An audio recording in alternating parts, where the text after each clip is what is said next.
So I'm going to go ahead and bring this up. Hey, everybody. My name is Paul Lathrop. I'm the Deputy Director of New Media for the Second Amendment Foundation. This is the Daily Bullet for Thursday, the 29th of April, 2021.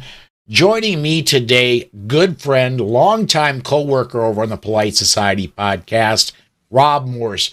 He also has his own podcast, Self-Defense Gun Stories, where every week you get to hear about 2, 3, 4 incidences where people use their firearm in self-defense, and he picks apart with firearms trainers. They go through and they pick the stories apart and find out what can you learn from this. And it's a great show, and I'm embarrassed to say that he's way outgrown Polite Society. Polite Society, when the report came out, was in the top 2% of global podcasts. Rob is in the top 1%. So, all right, let me make sure we're getting Facebook comments here.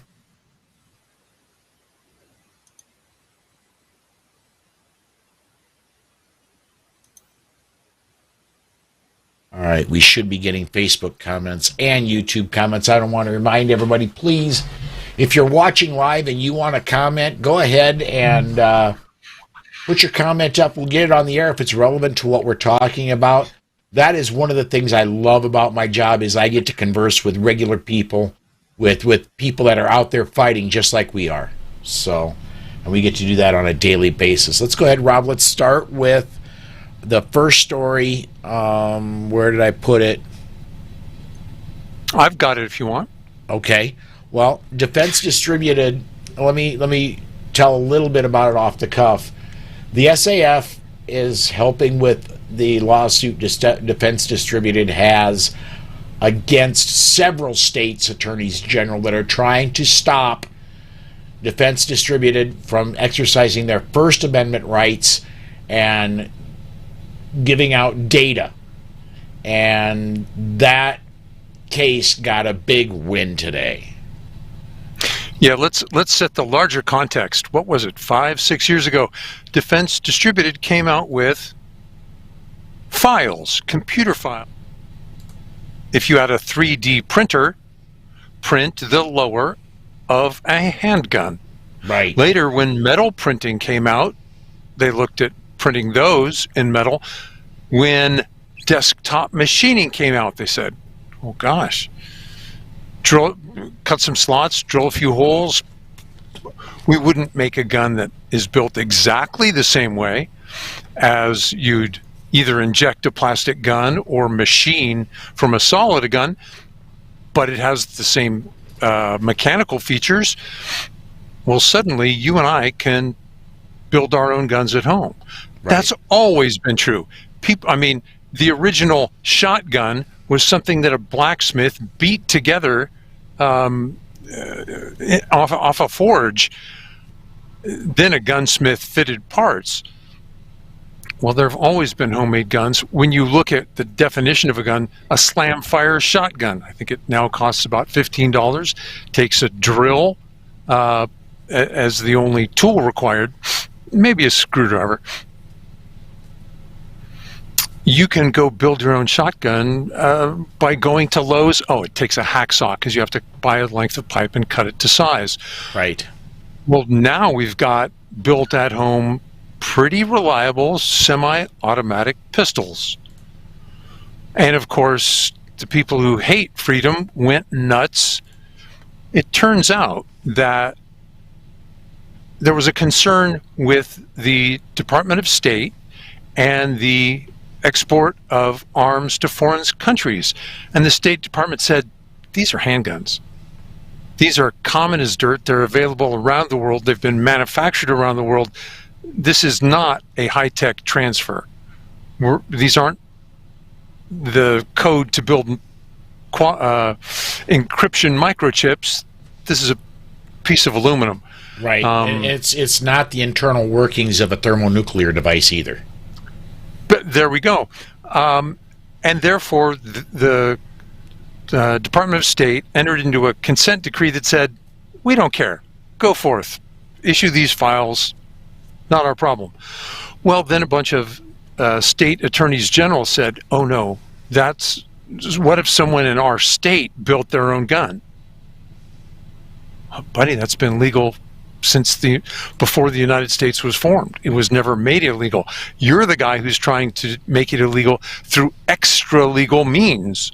Mm-hmm. And so they asked for an injunction. A judge, anyone surprised that it was a Clinton appointee all the way? And so there's the attorney general from New Jersey who complains, and a Clinton appointee in an appellate court in Western Washington state says, oh yes, no. The peasants cannot build their own firearms. Oddly enough, a 3-judge appellate court in the Ninth Circuit, of all places, said, oh, I know it's a living constitution, but I guess there are some laws somewhere that mean what they say. And what they say is that district courts don't get to interpret and appeal the decisions of federal agencies. It's all done. We will see whether that then gets appealed to the Supreme Court. I think they're smart enough to know that until Biden packs the Supreme Court, we already know the answer, and they won't. Were there other things you wanted to bring up about it? Getting a lot of comments about this in. John Petrolino says, zip guns have been around for years. The Sharks and the Jets consider using them during their rumble. That was, of course, John Petrolino. And the Sharks and the Jets, that was back, that was like 2 weeks after the Civil War wrapped up, right? Or the late 40s, early 50s. Yeah. What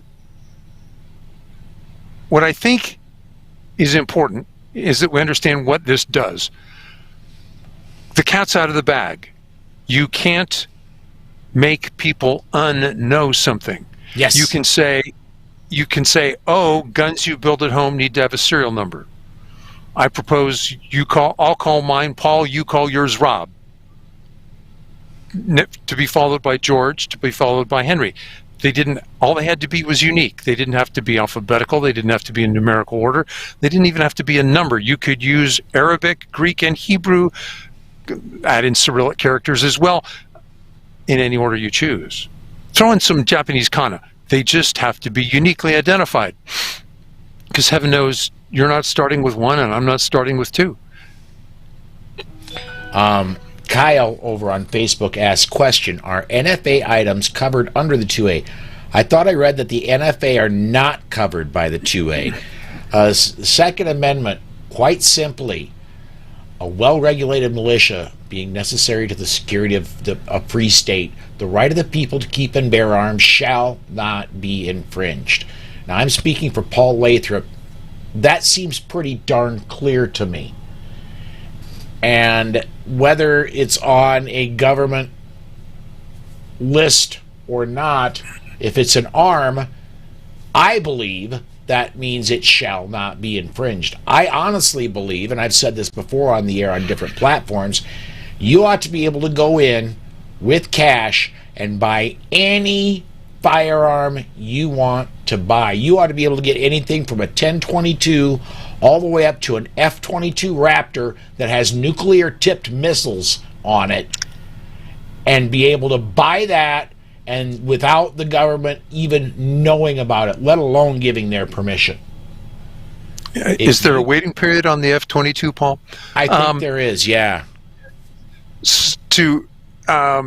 Kyle, because previous legislatures deliberately wanted to avoid the insightful question that you asked, they did what John Roberts did. They said, oh, that's not a restriction, that's just a licensing fee. Right. Which in 1934, $200 was a piece of change. It's like $2,000 now.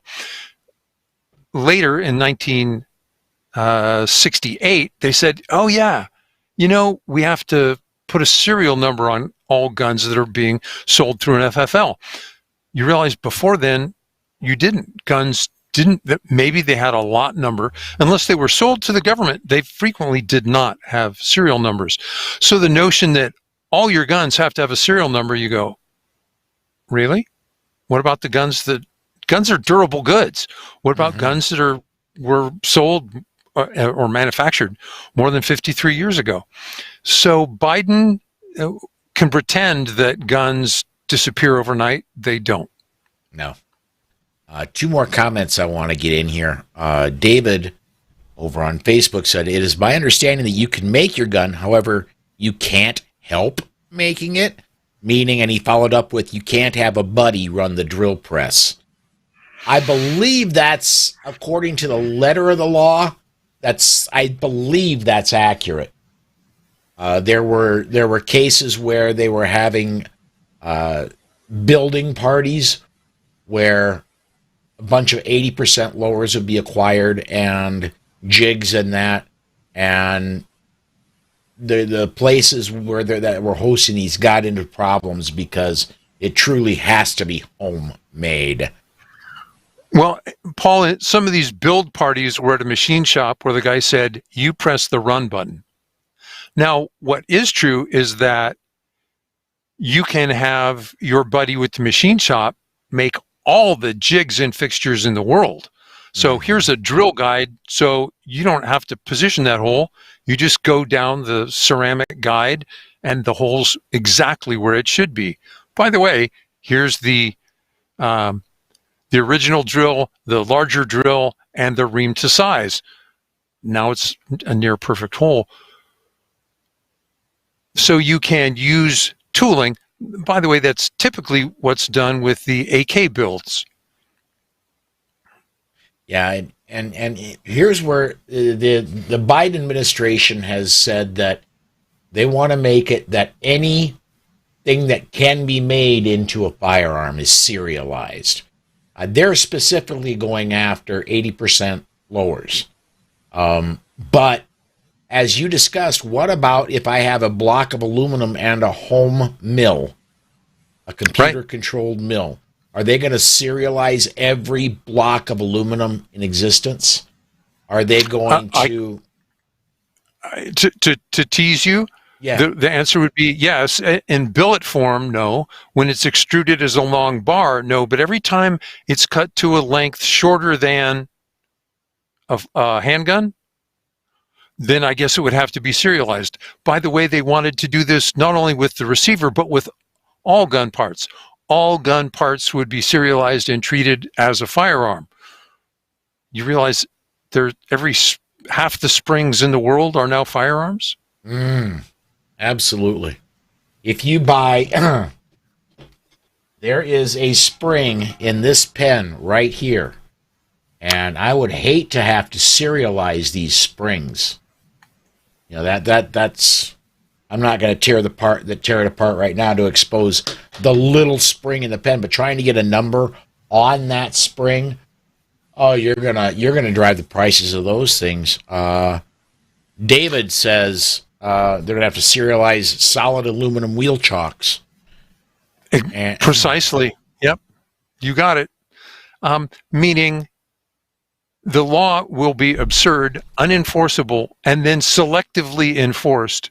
It will go to the courts, and activist judges will look the other way and say, well, they intended to do something clearly illegal, but we'll overlook it until it comes up to a reasonable judge who says, this is insane. Stop it. Grow up. David again. Yes. Home Depot good shot, the biggest David. FFL in the USA. You know, Rob, it used to be on YouTube. I know it's migrated elsewhere, but there used to be a video out where you could take a shovel, and I would call it a 50% AK, because there's a video out there of a guy showing you how to beat the thing into the shape of a receiver for an AK, and it friggin' works. Of course it works. Now, the AK, I think the barrel is welded in rather than threaded in. The trigger assembly, you have to know where various parts go. Okay, so it takes a ruler. The AK is a pretty brutally primitive gun. I think you can buy complete trigger assemblies for it. David, the commenters, Paul, are just spot on. This isn't well thought out. Yeah. Right. Yes. Good. And I don't know about a lower, but certainly a stock. Now, since, quote, all gun parts are considered firearms, every piece of 2x4 shorter than 30 inches is now a gun. Yeah. It's at the very least, it's, you get a lathe, then you could make like you said, you could make a stock out of it. You could, Right. So these are comments designed for a very accepting media, a media that will say, yes, that'll keep us safer. Does anybody think that criminal drug gangs are going to be delayed a minute in getting the firearms they want? If you're moving billions of dollars of drugs a year, you can move a few pounds of steel. You can move a few pounds of brass, copper, and gunpowder. So, again, the nominal claim for the purpose of these laws, they fail at their nominal claim. And that's why what's going to be fascinating in the upcoming U.S. Supreme Court review of the New York issue case, will they finally state the standard of review to be used in the Second Amendment? That might have been why Judge Robert dumbed down the case. Yes. Another great comment from John Petrolino. California has microstamping totally figured out, though. We're good. Well, John, I've made laser engravers, and I swear I can write not quite all the Bible on the head of a pin, but I can certainly get a serial number on the head of a pin easily. I could put serial numbers on springs, but you don't want to make me do it. It's stupid. Kyle asks, have either of you seen or fired a FRT-15 trigger yet? What are your thoughts on them? I have not. To this very moment is the first time I've ever heard of an FRT-15 trigger. Do you want to dive on to see what that is? I can give it a shot. I've got comments flying in here pretty quick. But, all right, you deal with real comments. I'll try and figure out what an FRT trigger is. Okay. All right.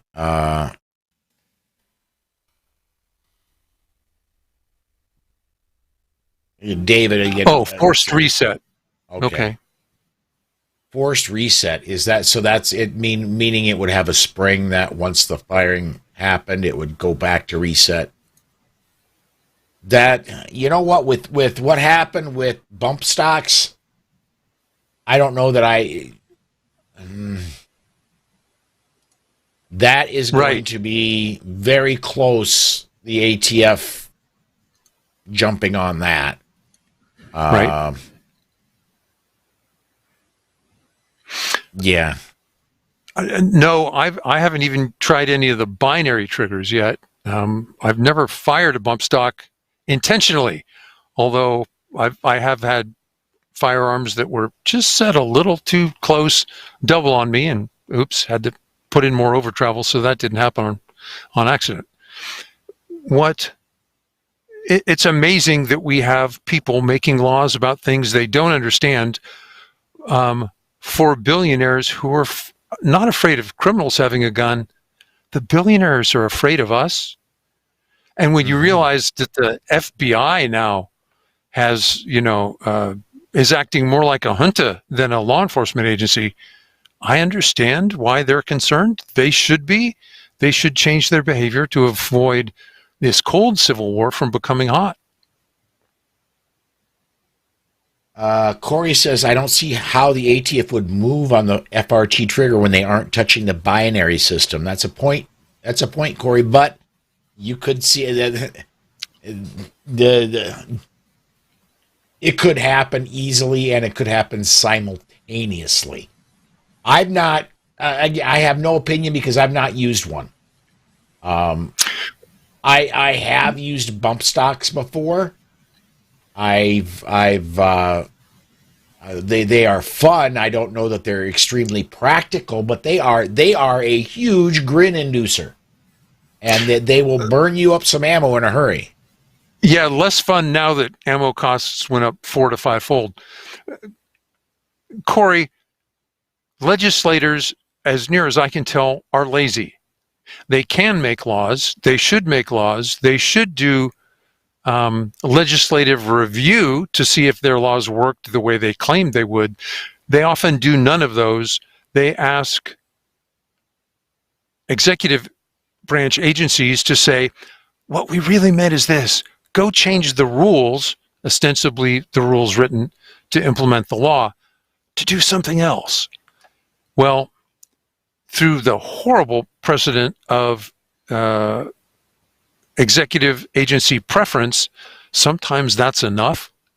It's very hard to go in court and say, hi, you didn't do what the law says, given the preference shown in the courts. To be fair, David says, the ATF said a shoestring was a machine gun for a bit. Yes.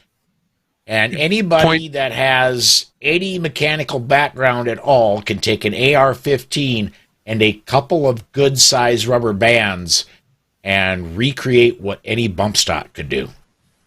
Right. I'm going to let you have crack at this. Is David Chipman, Biden's pick for ATF, knowledgeable in firearms or just power hungry?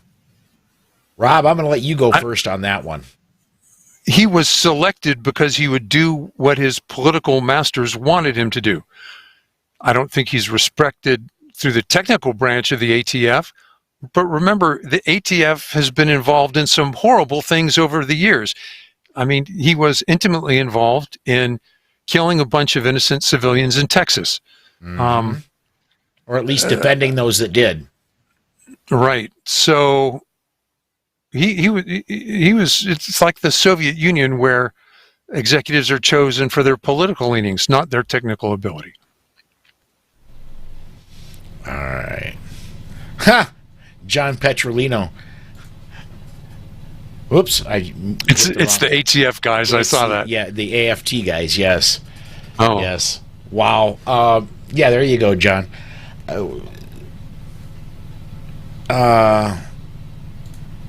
And Kyle says he's an anti-gunner for sure. He's in it for the power. I don't know. Well, he's been paid by Bloomberg for the last 11 years. Yes. At least as far... I don't know how much Bloomberg is in the Giffords. I'm sure that Giffords is funded by either Bloomberg or Soros, one of the two. Yeah, I'm pretty sure most of it's Gifford. Most of it's Bloomberg. Okay. But Paul, let's. This sounds a bit. There's more good news. We're hearing states all across the country talk about finally passing some decent local pro-gun legislation. I'm down here in Louisiana. We get some Texas news. It may be national news that Texas Governor Abbott finally said, would you please pass the darn constitutional carry bill and quit goofing around? This is after the... He's also previously asked for Second Amendment sanctuary state for Texas, too. Right. And so, Which, given the craziness we see coming from the feds, good.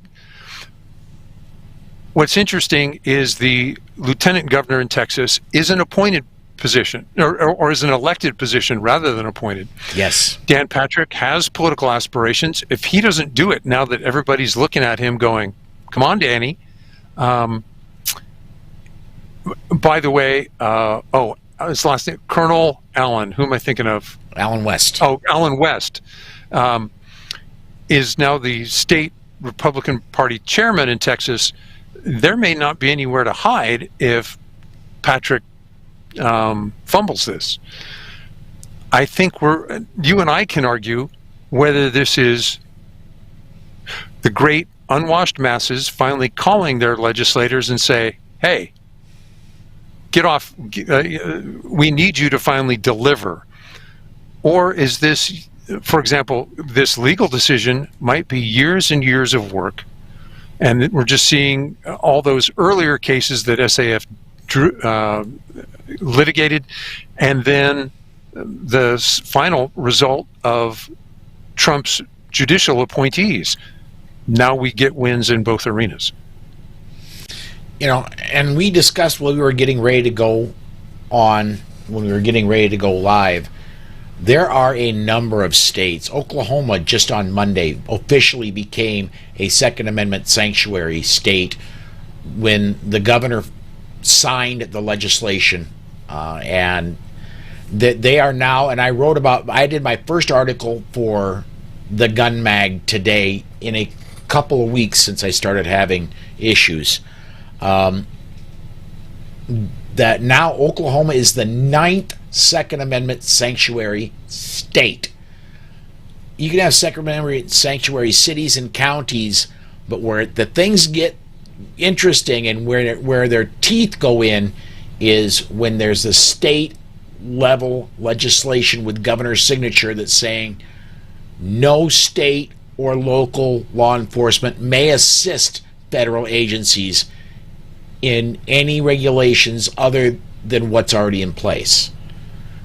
Paul, the reason that's so fascinating is we recently saw further politicization of the FBI. The FBI is the agency that conducts NICS checks. Mm-hmm. If they become so political that they go, sorry, we forgot to plug in the computer, we can't do NICS checks anymore, you can't buy or sell handguns, we'll just come pick them up from whoever owned them last. And all of a sudden the state governor says, no, you won't. We will allow sales by they won't be FFLs, they'll be state firearms licensees. Here, we'll do the FFL for you. See, nothing happened. The guy was fine. Move on. And they'll say, oh, but criminals will get guns. We understand that 99% of the people who are flagged through the NICS check are improperly flagged. It misses many more times than positive, it hits. so to speak. Yes. Exactly. Right. And typically, minorities. Patel is flagged because somewhere Patel was a criminal. Mm-hmm. Dig deeper, get more than just name, first and last name. Xavier Washington got flagged because remember the old no-fly list. Ted Kennedy was on the no-fly list. Exactly. Common name. If credit card agencies were as indiscriminate in denying credit as the ATF is in improperly restricting firearm sales, they'd be sued into the oblivion, mm-hmm. which would be a pretty good idea. Stephen Legacy says, last night Biden claimed we the people means the government. I didn't see the talk last night. With my headaches, I will not subject myself to that. I've been getting migraines since my stroke that are just, I get a little upset and my head feels like it's going to explode. So I didn't even attempt to watch Biden's talk in front of Congress last night. Stephen is right. Okay, go ahead. Bob Probst says, more good news today. Arkansas Senate overrides governor's veto of 2A sanctuary bill. I wasn't even aware that he had vetoed it because I was writing about 2A sanctuaries earlier today. We have, I believe, our Louisiana Senate just passed constitutional carry. The governor said he'll veto it. I believe the votes are there to override the veto. We'll see if the inside fixes in where they delay that vote beyond the term of the legislature. It's in what Biden said, in theory, is accurate. We are supposed to be the government. Unfortunately, we've passed off our responsibility to perpetual politicians who mm-hmm. Go to Washington to retire. It was supposed to be you and I, Paul, biting the bullet, going and asking friends to take care of our farm while we went and took care of our neighbors by making a legislature of, by, and for the people. I don't I have like the. I don't have the figures in Go front ahead. of me, Rob, but there are so many people that have gone into Congress in debt, and I want to bring up one very high profile name. They're deeply in debt when they go into Congress, and when they finish their political career, they're wildly rich. Multimillionaires. Yes, the most prominent one that is recent in that list is Barack Obama. Right. And a lot of his money is coming from book deals that nobody's going to read. I mean, I swear, if publishers want to throw money at Barack Obama and Michelle Obama, or who they want to throw their money at, fine. I'm not buying the darn book, and not many people will. If they want to do that, cool, good on them.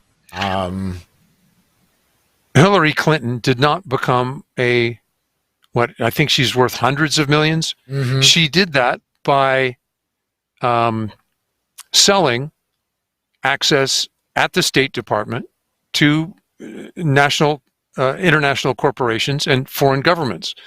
That's why we just had that huge foreign aid bill. We tossed $1 trillion outside our border on the thought that some will come back. In fact, we know a lot of it, a fair percentage of it will come back as political kickbacks to politicians. That's why they ran the bill that way. Same thing we saw happen in Ukraine.